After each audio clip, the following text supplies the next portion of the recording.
ಓಂ ಶಾಂತಿ. ಮುರಳಿ ದಿನಾಂಕ 6/7/2026. ಪ್ರಾತಃ ಮುರಳಿ. ಬಾಪ್ದಾದ ಮಧುಬನ.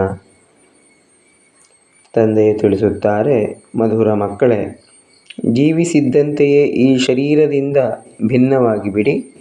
ಅಶರೀರಿಯಾಗಿ ತಂದೆಯನ್ನು ನೆನಪು ಮಾಡಿ. ಇದಕ್ಕೆ ಡೆಡ್ ಸೈಲೆನ್ಸ್ ಎಂದು ಕರೆಯಲಾಗುತ್ತದೆ. ಪ್ರಶ್ನೆ: ನೀವು ಮಕ್ಕಳೀಗ ತಮ್ಮ ತಳಪಾಯವನ್ನು ಶಕ್ತಿಶಾಲಿಯನ್ನಾಗಿ ಮಾಡಿಕೊಳ್ಳುತ್ತಿದ್ದೀರಿ. ಈ ಬಲವು ಯಾವ ಆಧಾರದಿಂದ ಬರುತ್ತದೆ? ಉತ್ತರ: ಪವಿತ್ರತೆಯ ಆಧಾರದಿಂದ. ಎಷ್ಟು ಆತ್ಮವು ಪವಿತ್ರ ಅರ್ಥಾತ್ ಸತ್ಯ ಚಿಹ್ನವಾಗುತ್ತಾ ಹೋಗುವುದೋ ಅಷ್ಟು ಬಲವು ಬರುತ್ತದೆ. ತಂದೆಯು ಈಗ ಸ್ವರಾಜ್ಯದ ತಳಪಾಯವನ್ನು ಇಷ್ಟು ಬಲವಾಗಿ ಹಾಕುತ್ತಾರೆ. ಅರ್ಧಕಲ್ಪದವರೆಗೆ ಆ ತಳಪಾಯವನ್ನು ಯಾರೂ ಅಲುಗಾಡಿಸಲು ಸಾಧ್ಯವಿಲ್ಲ. ನಿಮ್ಮ ರಾಜ್ಯವನ್ನು ಯಾರೂ ಕಸಿದುಕೊಳ್ಳಲು ಸಾಧ್ಯವಿಲ್ಲ. ಗೀತೆ. ಓಂ ನಮಃ ಶಿವಾಯ.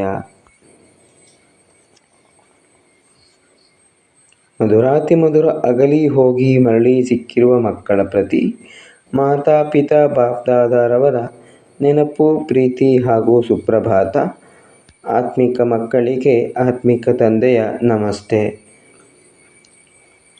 ನಾವು ಆತ್ಮಿಕ ಮಕ್ಕಳಿಂದ ಆತ್ಮಿಕ ತಂದೆ ತಾಯಿಗೆ ನೆನಪು, ಪ್ರೀತಿ, ಬೆಳಗಿನ ವಂದನೆಗಳು ಹಾಗೂ ನಮಸ್ಕಾರಗಳು. ಧಾರಣೆಗಾಗಿ ಮುಖ್ಯ ಸಾರ. ಮೊದಲನೇ ಪಾಯಿಂಟು: ಸ್ವರಾಜ್ಯವನ್ನು ತೆಗೆದುಕೊಳ್ಳಲು ಪವಿತ್ರತೆಯ ತಳಪಾಯವನ್ನು ಈಗಿನಿಂದಲೇ ಬಲಪಡಿಸಿಕೊಳ್ಳಬೇಕಾಗಿದೆ. ಹೇಗೆ ತಂದೆಯು ಪತಿತ ಪಾವನರಾಗಿದ್ದಾರೆಯೋ ಹಾಗೆಯೇ ತಂದೆಯ ಸಮಾನ ಪಾವನರಾಗಬೇಕಾಗಿದೆ.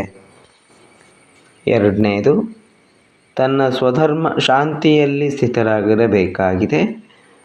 ಎಷ್ಟು ಸಾಧ್ಯವೋ ಅಷ್ಟು ದೇಹಾಭಿಮಾನವನ್ನು ಬಿಟ್ಟು ದೇಹಿ ಅಭಿಮಾನಿಯಾಗಿರಬೇಕಾಗಿದೆ. ಡೆಡ್ ಸೈಲೆನ್ಸ್ ಅರ್ಥಾತ್ ಅಶರೀರಿಯಾಗಿರುವ ಅಭ್ಯಾಸ ಮಾಡಬೇಕಾಗಿದೆ.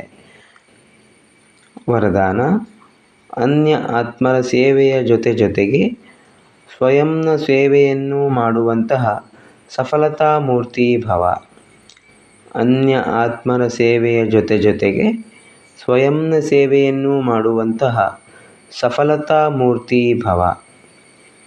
ಸೇವೆಯಲ್ಲಿ ಸಫಲತಾ ಮೂರ್ತಿ ಆಗಬೇಕೆಂದರೆ ಅನ್ಯರ ಸೇವೆಯನ್ನು ಮಾಡುವುದರ ಜೊತೆಗೆ ಸ್ವಯಂನ ಸೇವೆಯನ್ನು ಮಾಡಿರಿ. ಯಾವಾಗ ಯಾರಾದರೂ ಸೇವೆಯಲ್ಲಿ ಹೋಗುತ್ತಾರೆಂದರೆ ಈ ರೀತಿ ತಿಳಿಯಿರಿ: ಸೇವೆಯ ಜೊತೆಗೆ ನನ್ನ ಹಳೆಯ ಸಂಸ್ಕಾರಗಳ ಅಂತಿಮ ಸಂಸ್ಕಾರವನ್ನು ಮಾಡುತ್ತೇವೆ. ಸಂಸ್ಕಾರಗಳನ್ನು ಎಷ್ಟು ಸಂಸ್ಕಾರ ಅಂದರೆ ಸುಡುವುದು ಮಾಡುತ್ತೀರಿ, ಅಂದರೆ ಹಳೆಯ ಸಂಸ್ಕಾರಗಳನ್ನು ಎಷ್ಟು ಸುಡುತ್ತೀರಿ ಅಷ್ಟು ಸತ್ಕಾರವೂ ಸಿಗುವುದು. ಎಲ್ಲ ಆತ್ಮರು ತಮ್ಮ ಮುಂದೆ ಮನಸ್ಸಿನಿಂದ ನಮಸ್ಕರಿಸುತ್ತಾರೆ. ಆದರೆ ಬಾಹ್ಯ ರೂಪದಿಂದ ನಮಸ್ಕರಿಸುವವರನ್ನಾಗಿ ಮಾಡಬಾರದು. ಮಾನಸಿಕವಾಗಿ ನಮಸ್ಕಾರ ಮಾಡುವವರನ್ನಾಗಿ ಮಾಡಬೇಕಾಗಿದೆ. ಸ್ಲೋಗನ್: ಬೇಹದ್ದಿನ ಸೇವೆಯ ಲಕ್ಷ್ಯವನ್ನು ಇಟ್ಟುಕೊಳ್ಳುತ್ತೀರೆಂದರೆ ಅಲ್ಪಕಾಲದ ಎಲ್ಲ ಬಂಧನಗಳು ಕಡಿದು ಹೋಗುತ್ತವೆ. ಬೇಹದ್ದಿನ ಸೇವೆಯ ಲಕ್ಷ್ಯವನ್ನು ಇಟ್ಟುಕೊಳ್ಳುತ್ತೀರೆಂದರೆ ಅಲ್ಪಕಾಲದ ಎಲ್ಲ ಬಂಧನಗಳು ಕಡಿದು ಹೋಗುತ್ತವೆ. ಅವ್ಯಕ್ತ ಇಶಾರೆ: ಜ್ವಾಲಾ ಸ್ವರೂಪ ಸ್ಥಿತಿಯಲ್ಲಿರುತ್ತಾ ಶಕ್ತಿಶಾಲಿ ನೆನಪಿನ ಅನುಭವ ಮಾಡಿ. ಎಲ್ಲಿಯವರೆಗೆ ನಿಮ್ಮ ನೆನಪು ಜ್ವಾಲಾರೂಪವಾಗುವುದಿಲ್ಲ ಅಲ್ಲಿಯವರೆಗೆ ಈ ವಿನಾಶದ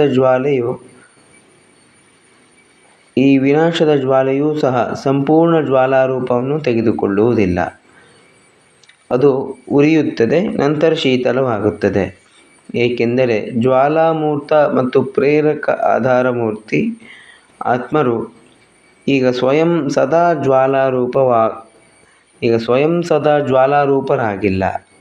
ಈಗ ಜ್ವಾಲಾರೂಪರಾಗುವ ದೃಢ ಸಂಕಲ್ಪ ತೆಗೆದುಕೊಳ್ಳಿ ಮತ್ತು ಸಂಘಟಿತ ರೂಪದಲ್ಲಿ ಮನಸ್ಸು ಬುದ್ಧಿಯ ಏಕಾಗ್ರತೆಯ ಮೂಲಕ ಶಕ್ತಿಶಾಲಿ ಯೋಗದ ಪ್ರಕಂಪನಗಳು 4 ಕಡೆ ಹರಡಿಸಿರಿ. ಓಂ ಶಾಂತಿ.